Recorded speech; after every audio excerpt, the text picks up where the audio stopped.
Welcome along to Point Blank Music School here in London, where today we are very pleased to welcome DJ, producer and live performer Kate Simko for this instalment of our live masterclass series, which is brought to you in association with DJ Mag.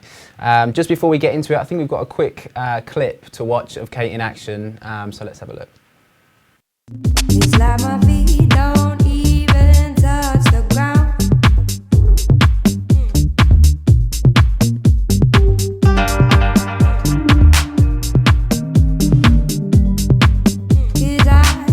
I've got what you need. What you need. She's like, oh, they know. Hailing from the home of house music, Chicago, Kate now resides in London, completing her Masters at the Royal College of Music. She records for labels like Left Room, Hello Repeat, Spectral Sound, and a lot more besides that. Her music combines influences from Chicago and Detroit, and it's all polished with a very kind of professional touch, kind of likely to be responsible for her kind of strong grounding in composition and her classical training as well.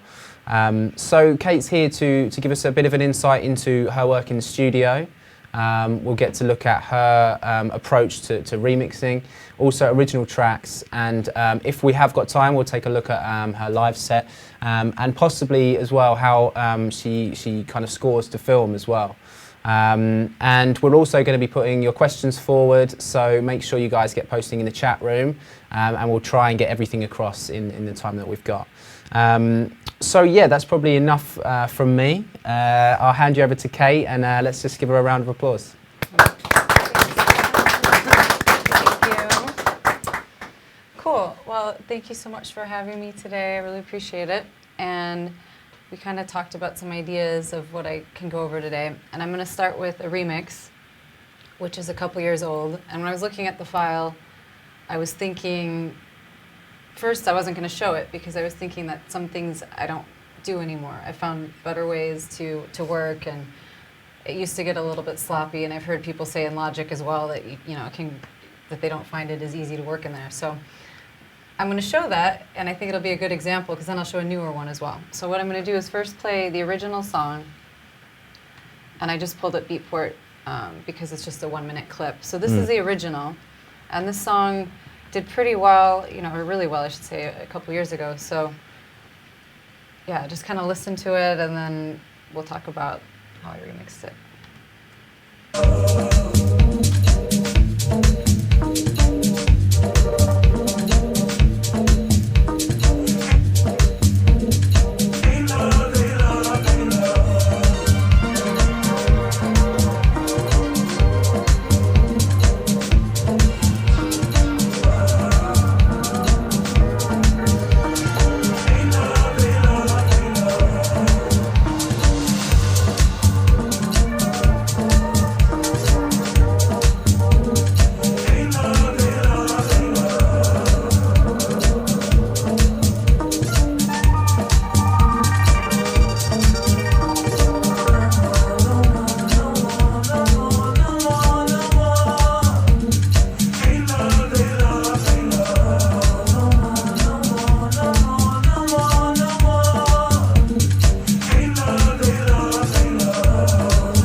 Okay, it's kind of a sudden ending there, but so that is Guy Gerber.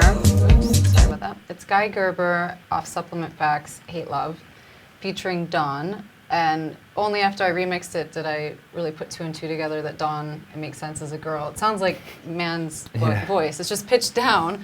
And I was just thinking maybe I have the original parts. If I do, that would be cool. I mean, every remix is a little bit different.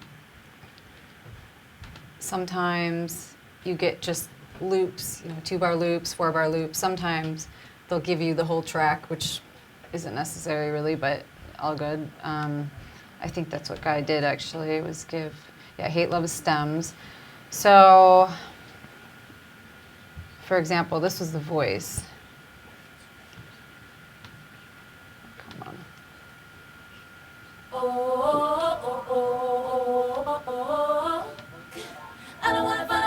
A lot higher pitched than what you hear in the remix.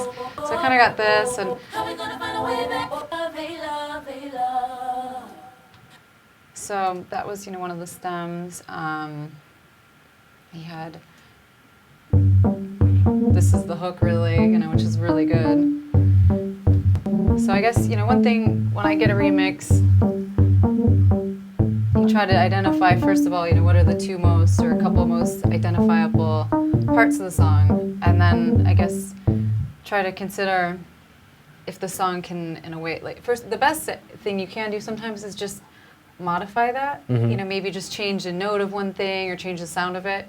But in this track specifically, I just love the way that he did it. The way that that melody works is so perfect, and it's so quirky. And then I tried to flip one little thing or change anything, and I thought, you know what, I'm going to add myself in a different way and just keep this, because I thought this is the coolest part.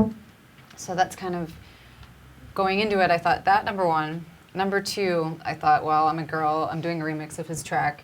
I think about breaking up with his girlfriend and trouble, with dating and all this stuff. So I was like, well, okay, I have to keep the girl voice then. Yeah. You know what I mean? I'm not going to have it sound like the man voice on here. So I'm keeping the girl. I'm keeping the cool part that I like the most, and just kind of checked out the other bits and tried to find some parts that were maybe buried in the mix. This is like nothing sounding right there. Had some good shakers and stuff like this. So, sometimes if there's a nice loose percussion piece like that that's buried in the mix, I might use it. I don't remember if I did. So, what I did then, and again, this is from a couple years ago, so I'm going to show, though, how this was working. One of the first things I noticed when I looked at it yesterday was like, oh my God, when I used to do this. Cut up an audio file, as you can see here, and have all these little pieces. I mean, and a lot of people will say that they use Ableton Live, for example, instead of Logic, because it's really easy to go into their audio editor and just use an internal volume control. For anyone who uses Ableton will know what I'm talking about, where you can just listen to a loop and kind of take out a piece of it, but it's also really easy to put that back in. Where, as in Logic and in Pro Tools, once you take something out, you kind of feel like you're making a decision. You might not be able to go back unless, you've gone back to an older version. Now, the way that I would work, I'll just show you on this one. What I would do is, you could probably, you can see it there, right? Like visually kind of see, where the loop is. What I would do is I'd say, okay, this is like a 1-bar loop really only. Select these, and I'm just going to make a loop out of it. What I did there is I just pushed escape to get the glue tool, go like that, create a new region, which totally disappeared on me. Hold on, it's back here. It should be back here. Where did that go? Oh, there it is. Okay. So then it's made this new region. Then what I would do, take that, and I want it to be starting and ending on the bar. So I selected one that was on each side of a 2-bar loop, because otherwise it's not going to be exact, and you're going to see why I want it exact in a second. So take that, delete this stuff, erase the automation data. And then what I could do is, instead of having all of these little pieces that, just like you saw when they asked me that question, do I want to delete the automation data? If you have all these little bits, it gets just really hairy if later on you're like, oh, I wish everything could just move 8 bars. Well, I have tons of little pieces here, and you know, if you have a lot of tracks and a lot of little pieces, there's just a lot of room for an error, you know, one little effect automation or one little thing to go wrong. So what I would do now is just take all this stuff. I'm not going to erase the automation data. I want to keep all that stuff. Go like this. Well, actually, it's only going to go till here because I wanted that one off. So what I'm going to do is go to there. Okay. Oops, I did not mean to do that. Don't erase. Then what you can do is just pull on the right top corner and go like that. So instead of having all these little files, you have just one now. So when you can see like you know, all that automation and stuff, it's all linked to one big piece. That's a loop. If for any reason you want to undo that, you can always go to, actually I think my laptop has a little bit different shortcuts on my desktop at home. Okay, well, let me see, I have to do it like old school style then. There's a way here where you can say convert loop to real copies, probably region. Loops, convert to real copies. So on a laptop, it's Control-L, that is. So you could always do that. If for some reason you're like, I don't like that loop thing, you know, for whatever reason, I don't mind it, I'm going to keep it. But I'm just saying, if you do it this way and you want to go back to like bigger loops that are on the bars, you can do it like that. So I'm not going to do that for everything here, but if I was going to look at this remix again, I would definitely structure it like that, a lot less problems. So I'll take a look at what we've got going on here. First, at the percussion. This is a kick drum, another beat here. I usually use a couple kick drums because I find that it's really hard to find the perfect sound, you know, in one. A lot of the times, you know, you want to think about the high end part of a kick drum too. You know, you don't necessarily want just the boominess. So you want to have it cutting through at some kind of mid-range frequency, and then at a lower one as well. So you can see, like on this one, I did quite a bit of EQing because the other one has some other stuff going on that I bounced together. So if I bypass this, it had a lot. You know, a lot of kicks will have that kind of like high end thing in it, which is good. I believe in this one. All right, so the next one I showed you, I'll show you in my newer tracks. I've been doing that where I do what this one has, where you layer in like a shaker that's on the downbeat, because it just makes it sound a little loose or a little bit off the downbeat to make it sound not totally straight and robotic. So anyway, we've got this and this. We've got this lovely thing we just looked at right here.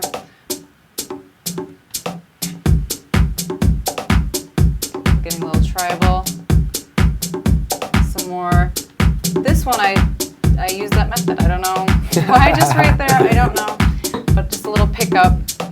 I would say that in making beats, I'll take 1 second to look at that, because that's like one thing that I think is really key if you're making beats, is like to turn things around at the end of a phrase, at the end of a 2-bar loop or a 4-bar loop. And same with classical music or jazz. I mean, that's like a bass line too. You have that turnaround to keep it going, so it's not like it ends, then you're starting again, you know. Especially for dance music though too, if you want to keep people dancing, you need that pickup or turnaround.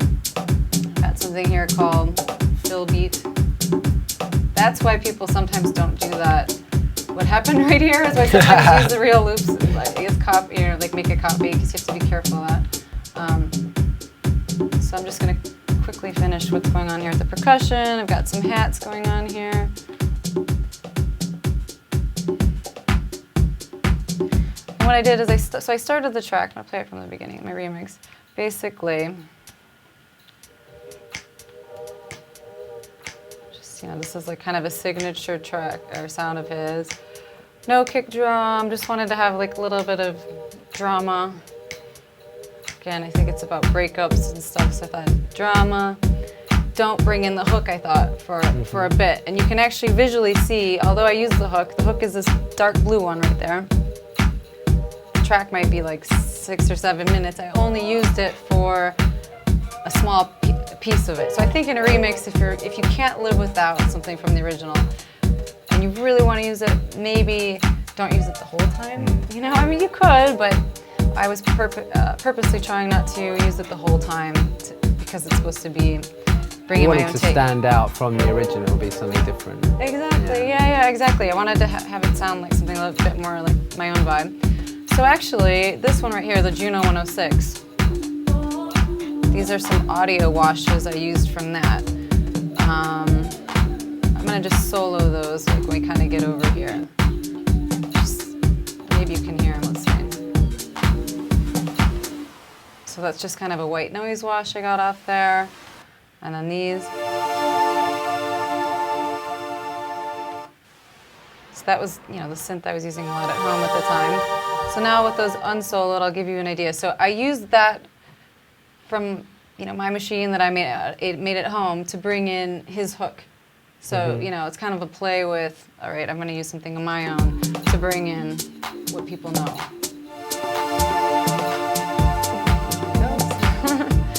And then, let's see here. So then the vocals are going to come in, which are the female vocals. Here I added in a keyboard part of my own. You'll hear this descending. I'm going to just kind of let it play through this section. And then you'll hear that there's a breakdown and there's some kind of disco-y drums that are coming in.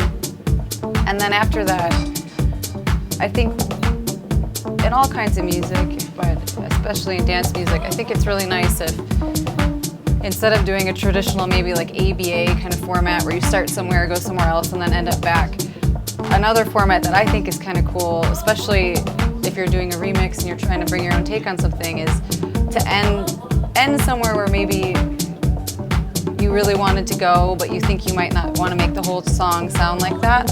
So that's what I did here. The end of it's a bit more chill and kind of where I wanted to go.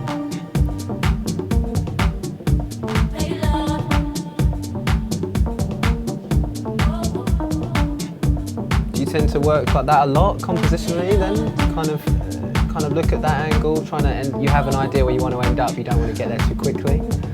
Sometimes, I would just say if there's something that, if I'm working on a track and there's a groove or something that I think is a little bit too chill for a full dance music track, I'll kind of keep that and push it, kind of towards the right and just say, okay, at least for the mix out or the last couple minutes, I want to, if I can, let this play, let it have its little moment.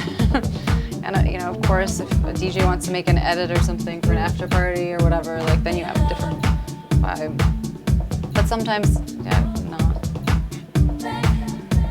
All right. So here it gets disco-y. I really, for some reason, decided at the time I wanted to make a disco. The name of it is Liquid Disco Remix. I tried to put in some disco-y tribal drums here.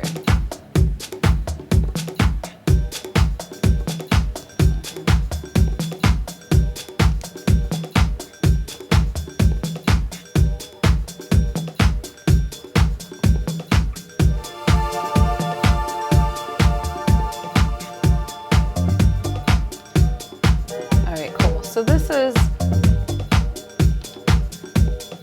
a bass line that I added right here. And I guess, talking about doing a remix, I think what's key about a remix is that because people, if you're just making your own track, there's a lot of great things about randomness in the studio. Just be like, oh, that's really cool. It's kind of different if it's a song people already know and they love different things about it and they know what was already in it if they've listened to it a lot of times and XYZ. So I think with a remix, I approach it differently than one of my own songs where I really try to think about it or listen to it a few times, also internalize it if I haven't kind of checked it out as much as maybe some of the fans of that artist have or whatever. This case I happen to know it.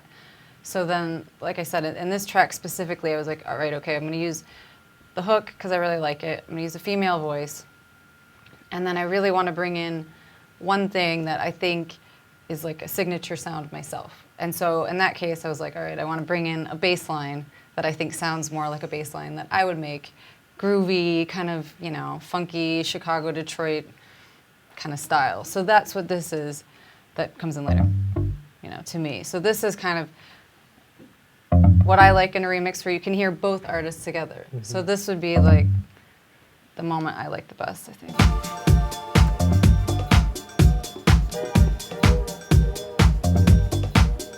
And then that's pretty much it. I mean, it's dance music.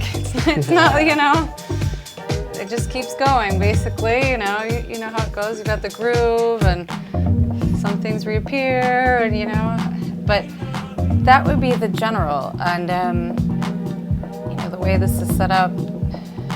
Let's check it out really quickly. I don't want to go too deep into this one because, like I said, this is an older session. But the way that I worked here is just all the individual channels had their effects on them. I'll show you in the new session that I work a little bit differently now, but yeah, here it was mainly audio because it's a remix. I just had a couple things that I added in as MIDI, and then had all the effects spread out channel per channel in Logic. So did the whole mix down and everything just here, no sub-channels or whatever. And that was basically it. And I think that's about all I was going to say about that one. Did you guys have any kind of questions specifically? Any questions in the room?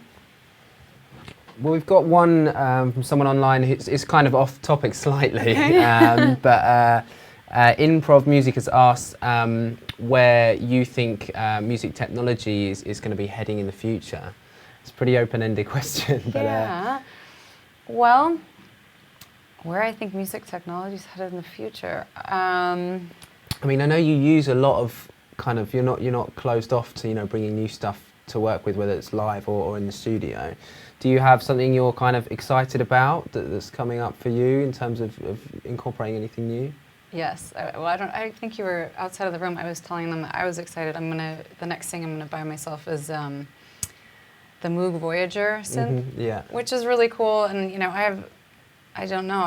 I always thought it was too expensive, or it is really expensive. But I just decided I'm gonna do it. Yeah. Over Christmas, I went back to the States and I played so many shows, and I kind of had this envelope full of money, and I was like, I'm buying a Moog Voyager, this is what I'm going to do with it. What am I doing with this? So that's it. That's my new thing, and I think, as far as music technology goes, you just have to keep up with it, and also just see what goes on with these different companies. I mean, it seems like Pro Tools is really strong and will stay there for the film music stuff and audio recording, and I sure hope Logic is going to stay around and on the same level. I mean, that's where I've been working for a long time. I know Apple will purchase them, and there's always rumors of this, that, and the other, what's going to happen. I think you just have to kind of do your best to keep up with different things and see which companies, like Focusrite, for example, has been really supportive and is making a lot of great stuff. I like their stuff. I guess I'm just always seeing what's new and open to whatever's good, whatever sounds good. I know you're doing quite a lot of kind of audiovisual stuff as well, and that's quite an important element to you. Is that something that you see potential for lots of new stuff to happen in terms of music and visuals and the live show, etc.? I hope so. Yeah, I mean, I really hope so. There's definitely potential. I think the tricky thing is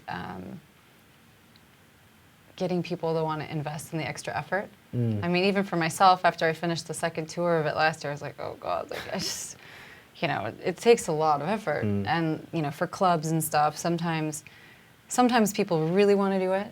Like Japan, they're just like, they really want to do it, and some places are just kind of like, can't you just show up with records? Like they look at the tech writer and they're like, what the heck, just play some records, Yeah. So I guess it just depends, but there is so much room, especially as processing is getting faster. For example, this new computer has the HDMI direct output now, so you can, all we're doing is one cable out directly into this, well, I guess you can't see it, but into the screen right there, and that's it. So it's super easy. Anything that's on my computer screen is just one cable away from being to a festival or a club. So I think, audiovisual stuff would be great in the future, and hopefully companies are going to continue to make good hardware. Yeah. That sounds good, Cool. I think that's kind of it for the questions at the moment. Okay, cool. Well, I'm going to just close this one down then. So that was the remix. It's kind of how I do that one. And then now I'm going to pull up just a song that's just a track from last year. I think I made this in March of last year. And then this one, actually, what's the date? February 11th, in 12 days. There's going to be a remix EP of this track. So I thought, well, you know, bring this one out. This was on Left Room Records, which is out of London as well. And you'll see here, well, right here, actually I still have that bad habit going on where I'm muting one thing. But besides that, it looks a lot cleaner. These are all, what's the word? These are all loops. So some of them, right here, you can see that's an 8-bar loop. That's just a quaver loop. We say quarter note in the States. Quaver loop, 2-bar loop. So I'm just going to quickly play what the percussion sounds like together.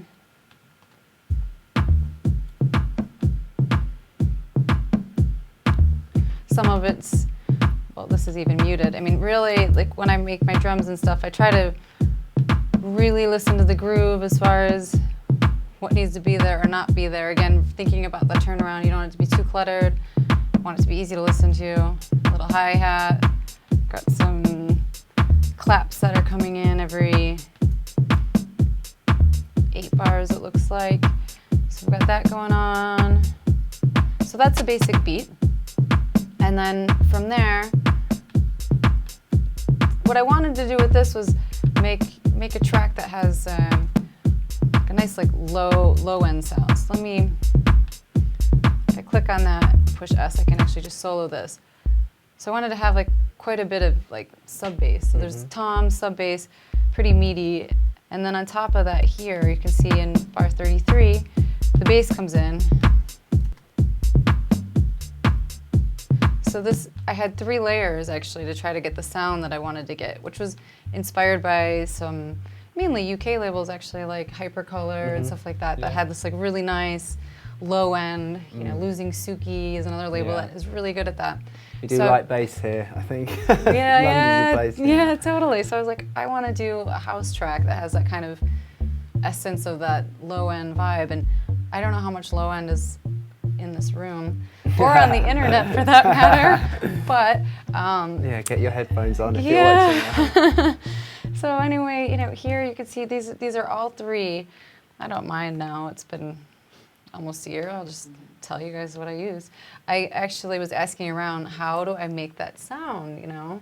Because it was like I had some old school kind of bass machines, this and the other, and I had software synths, and I was just like, man, I'm just like not getting the sound. So somebody recommended to me this one, which is Rob Papin Sub Boom Bass. And I actually, like I said, I used it 3 times. I used 3 layers of it together.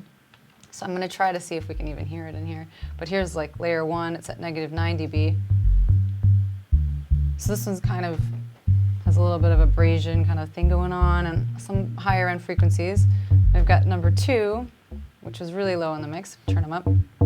So this one sounds almost more like a synth than a bass. That's kind of, you know, has more mid-range to go with that other guy. Then I've got this one, which is actually more like the low sub going on. So all 3 together, I'll just play it in the mix. Yikes, the levels are going to be a little crazy. Let me fix that a bit.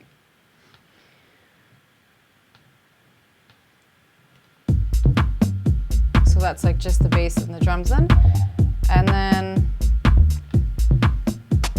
I'm just gonna like let it play actually for a minute.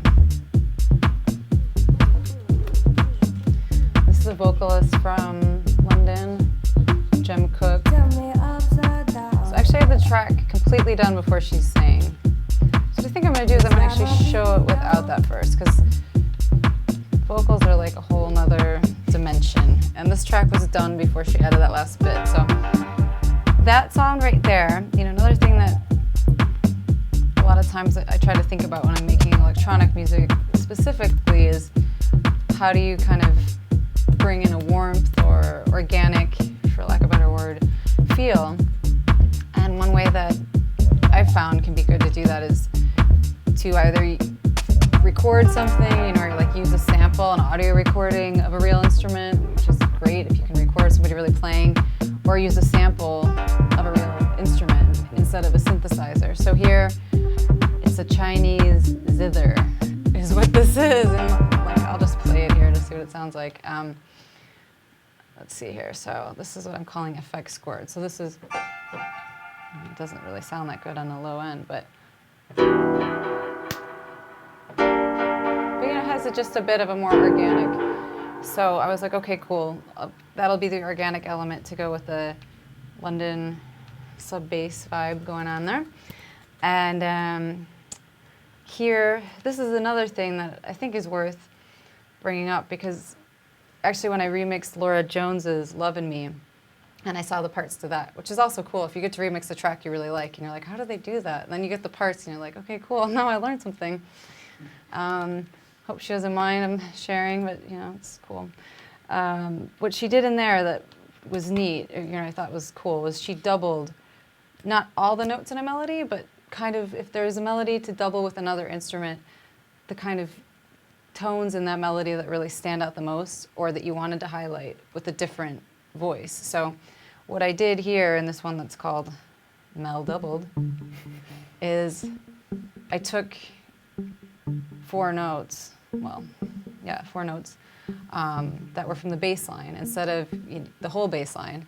And when I layered that with the bass line, it's actually just kind of making the bass line sound more melodic, if you will, you know? So when you're hearing the track all together and there's a lot going on, you might just think, oh wow, that's a really cool bass line.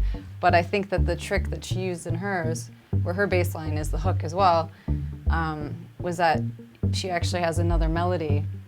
So you think it's just a bass line, but it's just that those key melody notes are coming out. So anyway, that's what that is. And then, I haven't looked at this in a minute. 2-bar hook, we'll see what this is. It's not playing. It's really low in the mix. I was gonna say I didn't think I had another hook. I think when I made this track, let's see what it sounds like if it's up. I don't think it ended up on the track.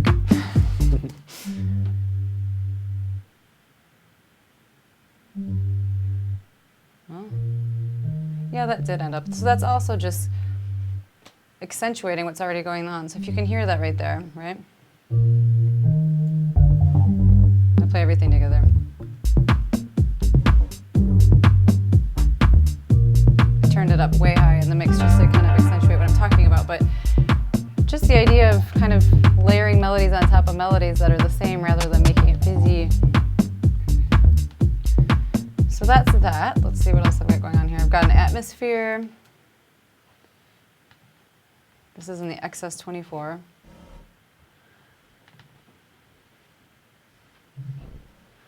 And I'm thinking, you know, for people who are kind of watching out there, who, you know, might want to learn about producing, and that's why they're, you know, into Point Blank and stuff. Let me take a second here and just kind of beyond talking about what the elements are. So like the atmosphere, then what that was the XS24. And in the XS24, you have a lot of controls here. So I, you know, pulled up some kind of effect. I put a compressor on it to make it louder. And then I'm basically just adding that, the way I structure stuff is it's drums at the top, and then I'm putting bass usually below the drums, and then kind of mid-range stuff and vocals and strings kind of at the bottom, just so mentally I can see things, you know, when I'm making a mix or whatever.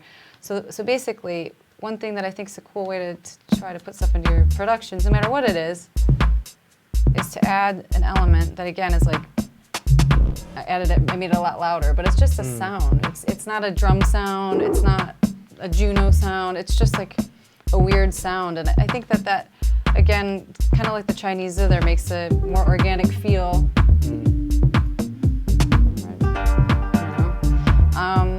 Okay, so then put in a couple things just straight from Logic, actually. The EVD6, which is, I don't know what that is. It's a bass. That's what it is. But let's see what it sounds like. I'm pretty sure it doesn't sound exactly just like a bass. It's a plucked bass, but it's pretty high up.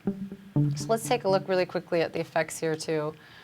One thing I always do when I work in Logic is the first thing on every channel is put an EQ. And if you don't have processing power issues, Waves has great EQs and definitely would use that. I actually am so used to using the Logic ones that I usually just use the Logic EQ8 on the channels themselves, and then on the final EQ I'll use Waves. But yeah, so you can see here that what I want to get out of this is a bass, but I wanted to bring up the higher frequencies. I always usually cut out the bottom, even of kick drums. So this is what it sounds like on its own. Actually, I can just play it, but I'm playing it more like around here somewhere. So you can see where the frequencies are. They're like below 500. So then I put the delay on it, and this delay designer, there's so many different things you can do here. But you can hear, again, I don't know what the sound is like out there. I hope it's all right. It's like a little 16th note delay that's going on there. On top of that, I've got another delay, stereo delay, just really low in the mix. Just kind of giving it like a more shimmering.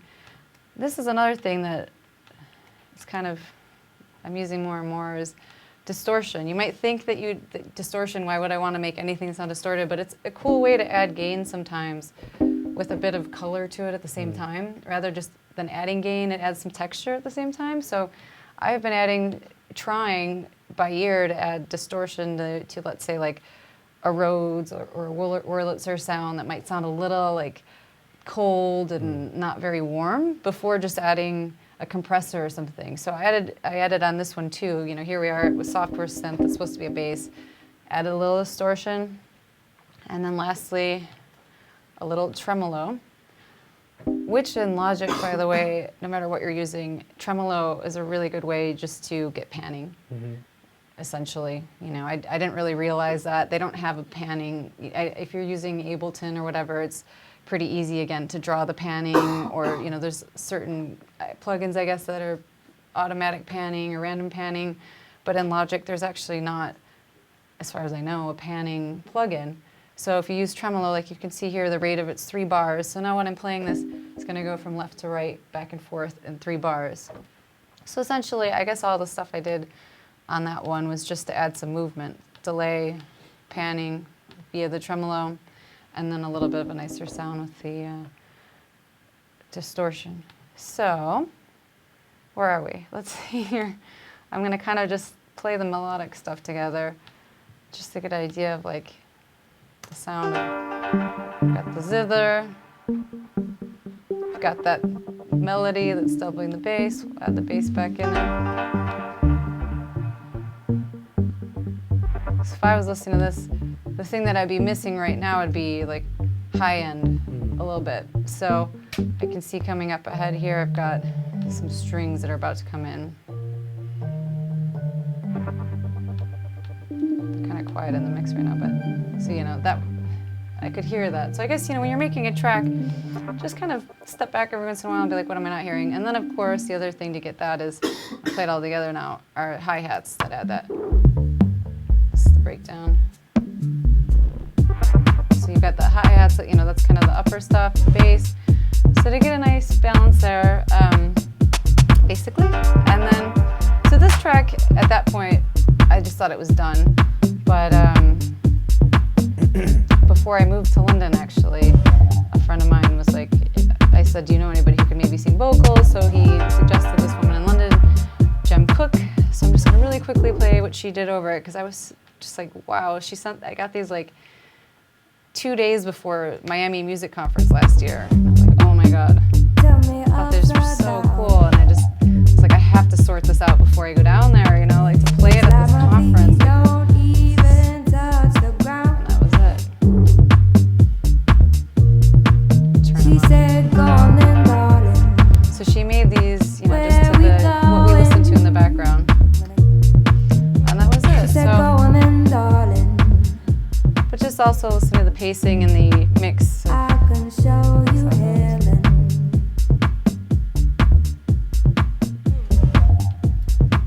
Yeah, I can show you heaven.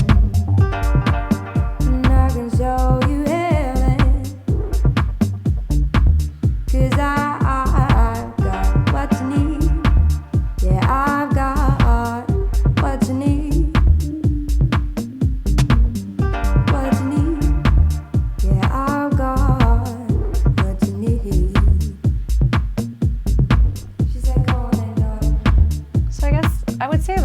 basically it. I mean, just always thinking about, like, if you can hear these little Wurlitzer things when you're arranging something, just, I think arranging is like really key. So you hear like this guy, this little Wurlitzer twirly thing. That's kind of working around her vocals. So you can see it visually here, right? So it has a little moment where it's like, do, do, do, do, do, do. Then she's going to sing something. Then it's going to come back. Then It's she's like going a to call sing. and response. Kind of Yeah, thing. exactly, totally. So I think, you know, when you're making a track, it just, yeah, call and response is a really good way of putting it, to think about how the elements are kind of responding to each other. So for example, she just sang on a track of mine, and I'm going to try to do that again, like put her vocals in there, and then think about maybe making something louder in the mix or taking something out, just so that it's not like you just laid something on top of a track with a vocalist. Like the vocalist is like inside of the track, and it's moving around her, if it makes sense, or him. Yeah. Sorry. You know? So yeah, I guess I'm looking at the clock, and I was so afraid I can't talk an hour, but this is gonna happen. It's gonna be good. So I think if we have any questions on this one, and then We do. We've got a couple of questions from the guys online. A lot about drum programming, actually. Okay. About you get a lot of groove into the track. So there's a couple of guys who've asked, first of all, if you can kind of talk about your drum programming in a little bit more depth and how you create that groove.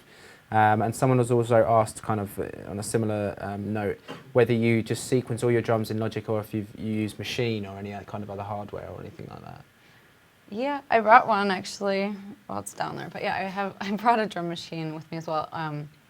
I had an Electron machine drum for quite a bit.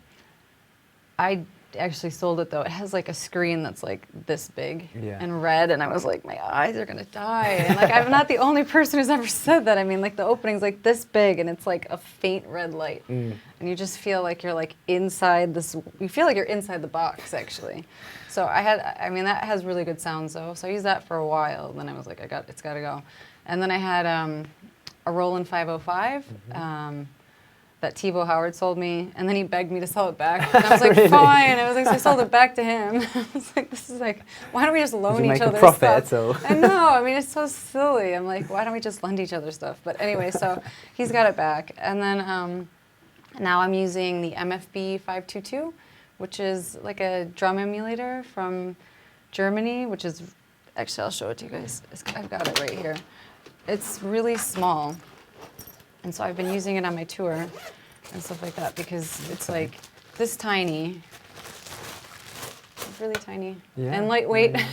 So yeah, it's the MFB 522, and it's like 300 euros or something. So it's not bad. And yeah, it has MIDI, and you can do different outputs. So just a stereo output, or bass, drum, snare, clap, and hi-hat. And it has, you know, the tones. You can control the tone of the bass drum to make it like more low end or whatever, and the volumes of them all. So this I've been using as well.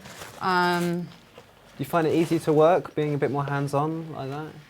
You know what though, I don't. I think, to be honest, like when I work like that, I usually end up just, I'm more inside of here. I guess I'm a pretty visual person, so a lot of times I'm writing the MIDI here, and then yes, it's really nice on the machine externally. I do like being able to control the tone or the volume, let's say, of different things.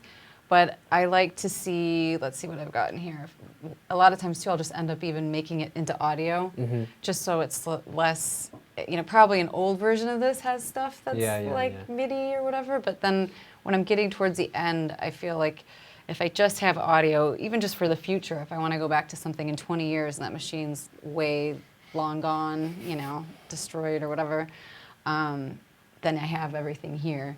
So I try to, unless it's just Logic stuff, like this is Ultra Beat, so I can open that one up. Unless it's a Logic synth, which obviously would require that I have Logic to open it, I try to bounce it to audio when I'm getting to the last stage of the track. I think that's something I've kind of spoken to lots of producers who tend to bounce stuff to audio also on a commitment thing. You know, once you've bounced it to audio, you're kind of like, right, this is what I've got to work with, and now I'm going to, you know, kind of finish this thing. Right, exactly. And yeah, I would have to say, I don't know, it's going to sound weird.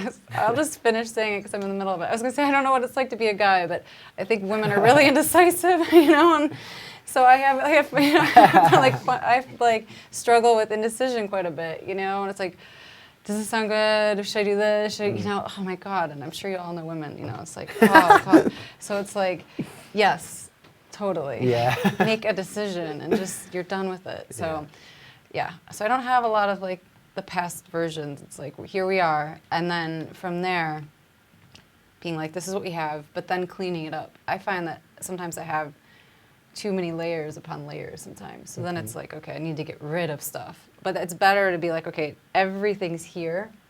I'm looking at it, I'm listening to it, and I'm muting some things. But I'll quickly go into the drums in ultra beat. I don't use ultra beat a ton, but if you need something for the groove, when he's asking about groove, let's just mute these, or sorry, solo these couple things here at the top like we had earlier. Basically, this is just like a 2-bar loop. So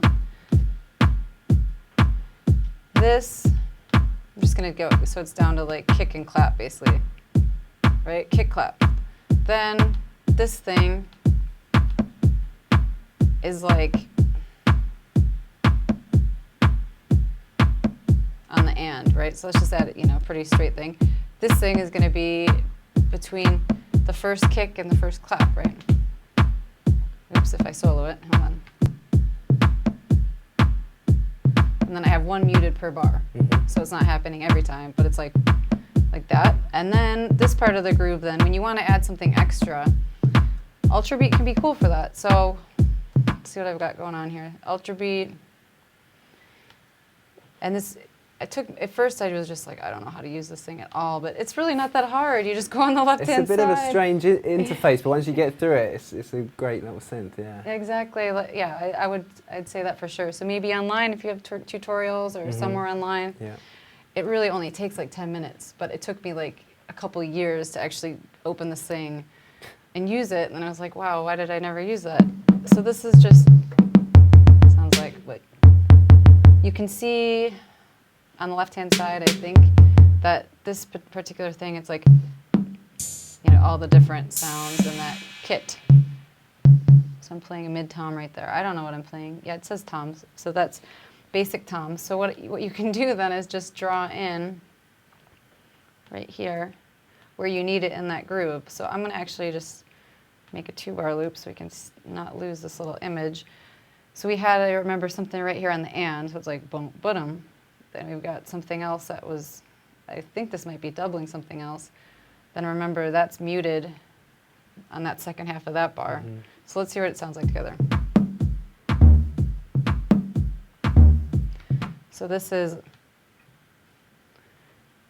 if you click on this thing up here, probably most people know that, turn that thing green on the right, then you can hear what you're clicking on, MIDI-wise. So this is a little higher pitch, kind of conga, tom thing, low thing. So that's, so I would say when making, to answer that question about the groove and stuff, you know, drum machine, this, that, and the other, and then when you're getting to the last stage, I would recommend trying this ultra beat thing or another synth, even that sub boom bass thing that I had open earlier that has some drums in there, but kind of adding MIDI and just really like listening with your ears. Basically, like, same story, like, you love a track, like, the first day, and you're like, I'm making this cool new track, and like day 2, you're like, does this really suck? You know what I mean? Like, really, is this terrible? And like, then you just have to rethink the whole thing and the groove and everything, and then that's when maybe, when you're getting to that point, you start muting things and just try to listen to the groove and hi-hats and stuff too. I guess the other thing too is just to try to think about, John Tejada had given me that tip that somebody gave to him, which is that the one thing when you make a decision about a sound is that, you know, maybe when you first start making music, you have this idea like, well, the mastering guy is gonna like fix it. So, you know, you're like kick drum and this, that, and the other. You're like, well, it might sound like a little thin, but once it gets mastered, it's gonna sound amazing. Well, like there's only a certain amount they can actually really do. So I would just say, be really careful when you're choosing your drum sounds to just, let's just pretend that's just gonna how they're gonna sound. You know, so don't put in too much room for that aesthetically. So I try to think about that a lot. And you know, so for example, these claps, I've done even like bought tracks as WAV files quite a bit, or encoded vinyl because I so want the sound of a clap or a snare. You know, like Radio Slave has amazing sounding like claps and snares, and again, you'll spend so much time, how do I do this? I'll just buy a record and just sample it sometimes because it's driving me insane. Because you have to get, because it's all about that frequency and that sound. So like these claps actually, I'm pretty sure I bought that track. It's called East Claps. I think this is Alexander East. I bought his tune because I was like, I really want that. That was without the EQ. I think it was like, and then I panned it. That's another thing you can do if you want your drums to sound like a little looser. Is like I have the claps, one pan to the left and one to the right, and 2 kicks, like I said. So yeah, I guess like, you know, with the drums, it's just like choose good sounds, layer them, pan them, and make things change every so often. I can't like go inside every single one of these things, but you can even just visually see like every 8 bars or 16 bars. Try to have like a feature moment. Yeah, then I would say that would be like clap effects. I'll just quickly look at what that one is. That was on, again, Ultra Beat. So on Ultra Beat here, we'll just listen to this little bit starting at 81, but just put on, I decided at a certain point, I guess, to add a little bit more of a clap. It's just subtle, but... Keeps it moving, keeps it interesting, isn't it? Yeah, just so it doesn't sound like it's a CD skipping. You're assured something changed, you know, the CD is not skipping, which is, of course, we've heard from people who don't listen to electronic music. No, that is actually, yes, it's moving. Cool. Okay. Do we have any questions from you guys in the room? Yeah, roughly how long does it take you to compose a track? That's a good one, a good question. Sometimes you get really lucky, like this track. Really lucky for me means a week. You know, I'd feel really happy if it's out the door in a week. Then there's other songs that, you know, just sit for forever. But that's another thing to get over, to just make sure you finish your tracks, which is what I've told a lot of people. I know so many people back in Chicago who are making really cool stuff, and they'd play it for me at their house, and I mean, it was really cool, and I would love to play it. But then, you know, of course, they're using hardware. It's not, you know, like on their laptop, even like they can make a bounce. And then it just doesn't leave your house. So I think it's just like, get it out of your house. Yeah. Really, and just like try to get it out there, have some people hear it. So now I really do finish like 90% of my tracks. But like I have one that I just recorded vocals on yesterday that's been going since last March, since the time of this. It's ridiculous. I've had vocals recorded on it 3 times. Yesterday was the 3rd time. I think I got it this time. But it just happens, where you just have something, you like the tune, and you want it to be good, and you send it to a label, and they're like, the vocalist is off key, and you're like, yeah, you're right. And then you get busy, you know, that kind of thing. But yeah, hopefully a week if you're lucky. Yeah. Any more guys? When do you decide to put vocals on your tracks? Like, how is the feeling? Like, how do you decide, like, whenever you put vocals on your track? Or Oh, okay, when I put vocals, well, like for example, this track, that's a good question, especially with this one, because I thought it was done, but I also thought it needed one more thing. And I would say that there's some times where I really try not to put vocals, because now, especially that I have Jem, who's an amazing vocalist, it's so easy to just be like, wow, some vocals would just be great, because they do add a lot, you know, add that human quality and blah, blah, blah. So sometimes, you know, just for the love of electronic music and how I used to love music without words, and, you know, I love that idea of nobody's singing to you what it's about. That you know, and I think coming from classical music background, that's one of the reasons I fell in love with electronic music, is that the story is whatever you want it to be, Yeah. right? So I guess I try to refrain from having vocals unless I can really I feel like it needs something else and I can't think of anything else, you know, or it's the concept of the project, like with Jem, you know, that's the concept as she sings on the tracks. So I would say if you can, especially as you're starting off, if you can make a track that sounds complete without the vocals and tells the story without it, that's amazing. Because if you can do that, you can always add vocals to something else that needs something else to pick it up. So yeah, I think as an exercise, try to make some without it if you can, yeah. Cool. There was another one, I think. You have a question? Yeah, go for it. How you you go into the electronic music? You were before DJing it, or you started producing it and then you started as a also DJ? I started in Chicago, because that's where I grew up, going to rave parties, honestly, when I was in, high school. So I started there, and then I moved to Miami, Florida, and then I joined the radio station there. And that's when I learned about IDM, so Warp and Ninja Tune. Yeah. And that was like completely a game changer to me, because that was on CD, and it was really electronic music that was almost like classical music, wasn't it? It's like just listening music. And so then I was like, wow, this is amazing. I got super into that, and just got my own radio show and was playing a mixture of house and IDM and experimental music. And then from the radio show, then people started trying to book me as a DJ. And I was like, no, I don't DJ. I just, play tunes on the radio. And they're like, well, come on, Of course, I'm a college student. I have no money. And they're like, just come on down to the bar. And, I was buying records every week. So I was like, had like tons of records accumulating. And so I was like, okay, as long as you know, I'm like, I'm not a DJ, but I'll DJ, And so that's how it started. It was like really, that was back in Chicago then. I left Miami, went back to Chicago. And so then I started playing at bars in Chicago. And I would play like 6-hour sets that were soul music, hip hop, house, everything, like, and not really mixed at the beginning, because it's like all tempos. And then I was studying classical piano. And then at that time I was like, well, I'm not really listening to classical piano in my free time. I'm buying a lot of records, and I'm not buying any classical piano records. Maybe I should like change up the music I'm working on, and that was kind of a life-changing thing going on in here. And that's when I shifted from being like a classical performer to composer, basically. So producer, composer, whatever you want to call it, like trying to make the music that I like the most. And that's what I'm doing in London as well, like studying music here too. Okay, cool.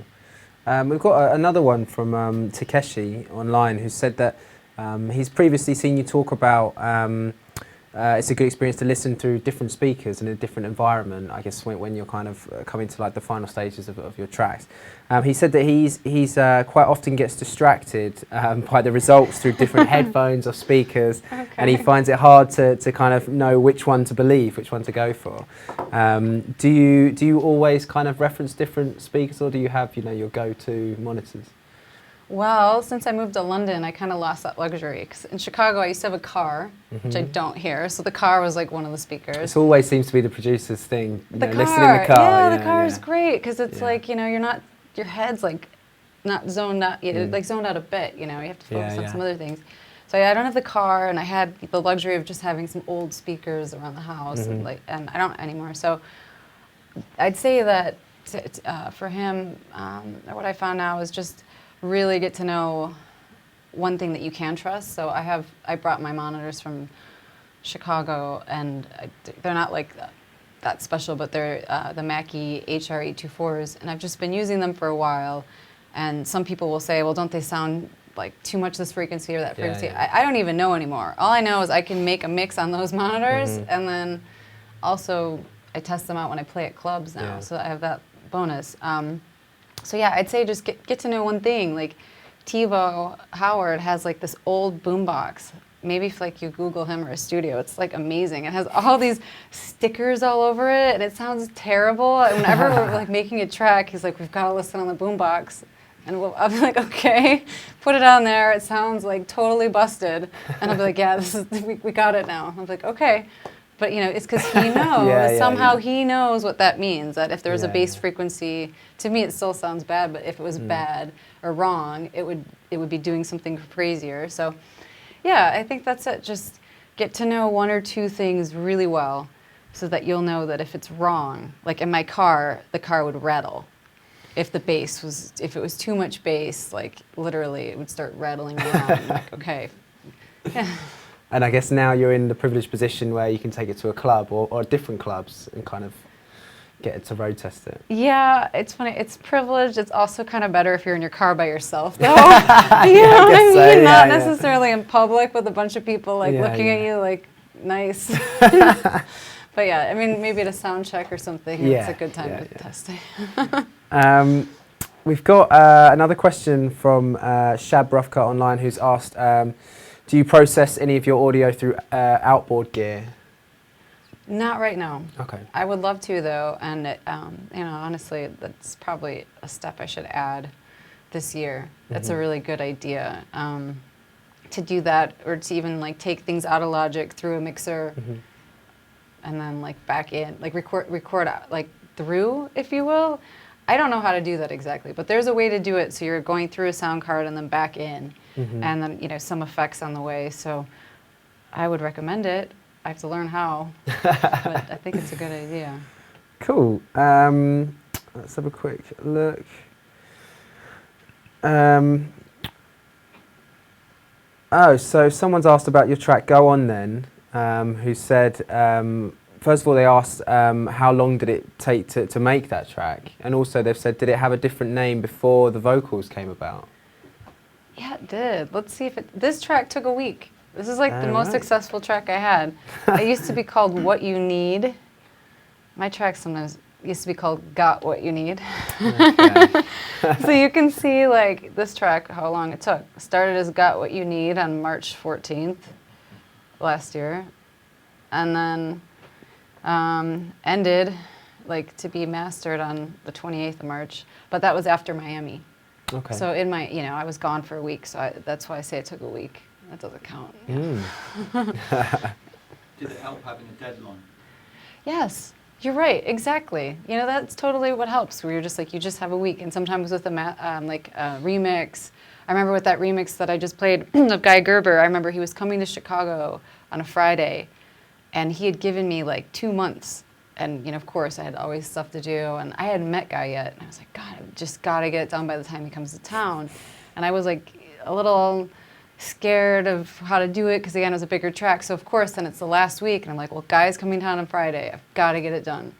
And that's when you get it done sometimes, when you're up against the deadline and you're like, enough overthink. You've thought about it enough. Do it. I guess that's the commitment thing again, isn't it? You know, Yeah, exactly. Taking the plunge, making it happen. Yeah. Cool. Any more, guys? Well, I think we've probably gone slightly over the 1 hour mark. You know, anybody watching at home, if you do have any more questions, any kind of technical stuff, then feel free to post in the comment section on the video, and we will go through them and try and answer them from here at Point Blank. But yeah, that's it from us. Just say a big thank you to Kate for coming down. Give a round of applause. Thank you, guys. And keep locked to the Facebook and the blog as well, Point Blank Plus, where we'll have all the information for future masterclasses. I think we've got quite a few planned for February, so keep locked to that.